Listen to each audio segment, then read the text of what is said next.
Que a graça e a paz do Senhor Jesus esteja com cada pessoa que vai ouvir esse podcast. Hoje nós vamos dar continuidade, na parte 3, a esse título, A Cura e a Restauração pela Palavra. Então nós vamos ler o que o apóstolo Paulo falou em Romanos, sua carta aos Romanos, capítulo 7. Eu vou ler do 14 ao 19, depois eu pulo para o versículo 24, ainda em Romanos 7. Diz assim a palavra de Deus: Porque bem sabemos que a lei é espiritual. Eu, porém, sou carnal, vendido à escravidão do pecado, porque nem mesmo compreendo o meu próprio modo de agir, pois não faço o que prefiro, e sim o que detesto. Ora, se faço o que não quero, concordo com a lei, que é boa. Neste caso, quem faz isso já não sou eu, mas o pecado que habita em mim.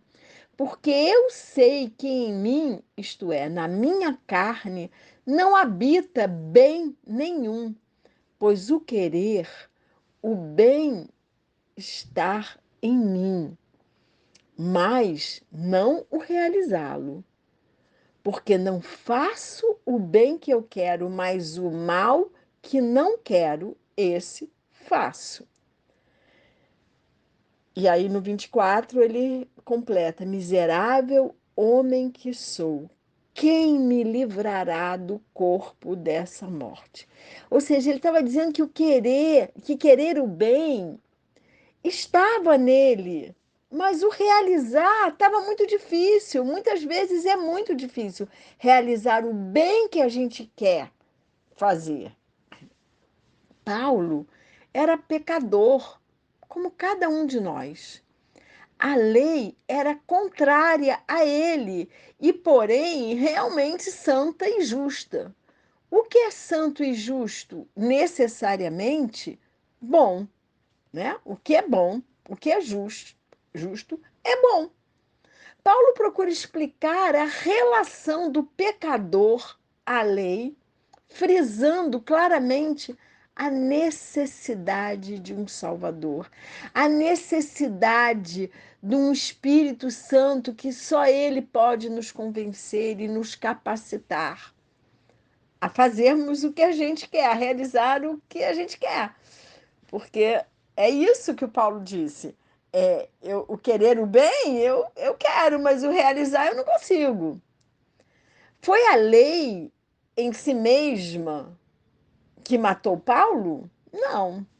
O pecado causou a sua morte. O pecado é maligno, enquanto a lei é boa.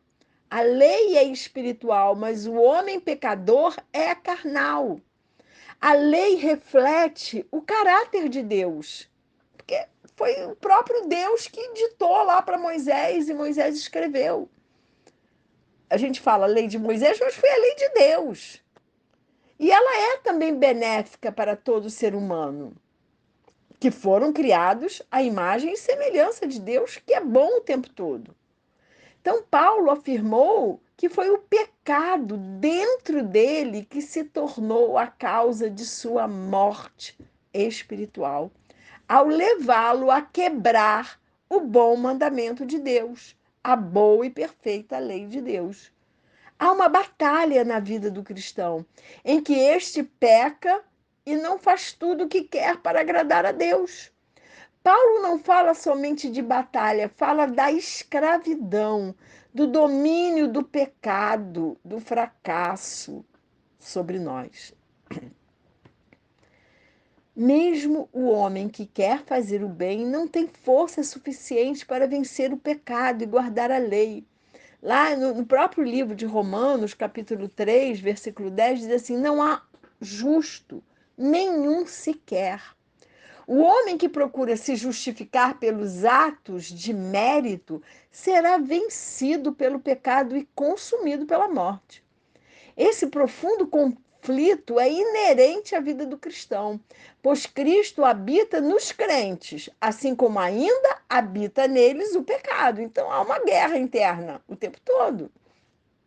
Havia um conflito real e perturbador entre as forças do pecado e a graça na vida de Paulo. Mesmo assim, ele sabia que, embora o pecado ainda acompanhasse a sua nova identidade em Cristo, nessa nova vida, essa identidade chegaria um dia ao triunfo final sobre o pecado que habitava nele. No final, para quem está em Cristo, vai ter vitória sobre tudo isso. Mas nesse momento que ele escreve isso, havia duas forças impulsoras. E essas forças impulsoras não era só em Paulo, não, é em todos nós. Acontecem essas duas forças impulsoras em todos nós, que é a luta da carne contra o espírito e o espírito contra a carne. Duas forças impulsoras operam dentro de todo cristão. O eu regenerado ama a lei de Deus e é devotado ao Senhor por meio da capacitação vinda do Espírito Santo. Mas na atual existência, a poderosa força do pecado que habita no crente continua a operar, impedindo de realizar o seu desejo de ser obediente e de agradar a Deus. Qual é a solução?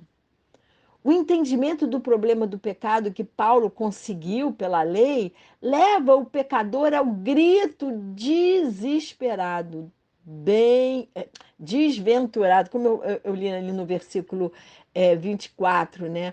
Que eu li miserável, mas em outra versão é desventurado homem que sou. Quem me livrará do corpo dessa morte?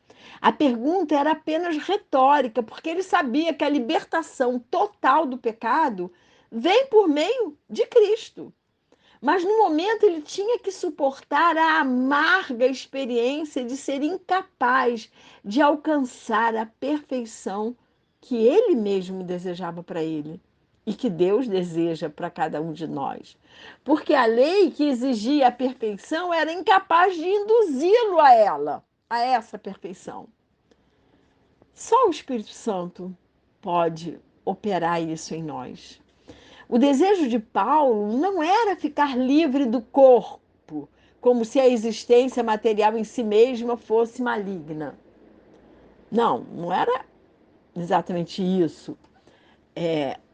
O desejo de Paulo, na verdade, o que ele ansiava era pela libertação em Cristo, que um dia resultaria definitivamente num corpo glorioso e ressurreto. O cristão vive em dois mundos ao mesmo tempo. Esta é a razão porque a carne milita contra o espírito e o espírito milita contra a carne. Esse texto está lá na carta de Paulo aos Gálatas, capítulo 5, versículo 17. É um capítulo importantíssimo, porque depois fala das obras da carne e fala do fruto do espírito com suas 9 virtudes. Mas a vitória, voltando aqui ao texto de Romanos, né? A vitória contra esse inimigo da nossa carnalidade, desse pecado que habita em nós, não vem sem luta, ou no minuto como num passe de mágica. Não há uma varinha de condão, não. A vitória virá por Cristo, a vitória virá por um desejo nosso de batalharmos contra essa carne. E a única resposta para qualquer pessoa, tanto judeus quanto grego, é graças a Deus por Jesus Cristo, nosso Senhor, que nos dá a vitória. Em Cristo. Sempre a vitória vem de Jesus Cristo. É Ele que opera em nós tanto querer como efetuar. Mas essa libertação só ocorrerá quando o cristão se submeter à palavra de Deus. O milagre da santificação só é operado pelo Espírito de Deus em nós, se nós nos submetermos a Ele. Isso vem por meio de luta e não um passe de mágica. Ah, me converti, aceitei Jesus como Senhor e Salvador, pronto, sou completamente santo. Não! A santificação é uma subida de degrau em degrau, de degrau em degrau. De repente a gente desce alguns, aí a gente ora de novo, a gente lê a palavra de novo e vai subindo.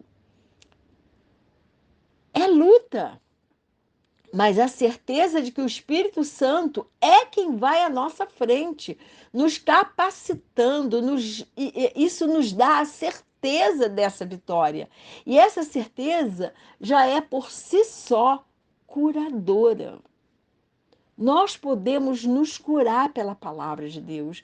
Nós podemos ser restaurados pela palavra de Deus. Nós podemos ser transformados pela palavra de Deus quando nós permitimos que a palavra de Deus nos confronte. Então, minha oração por mim e por você é que possamos nos submeter à palavra de Deus para sermos curados e vencermos toda a nossa tentação carnal, vencermos essa guerra que há dentro de nós.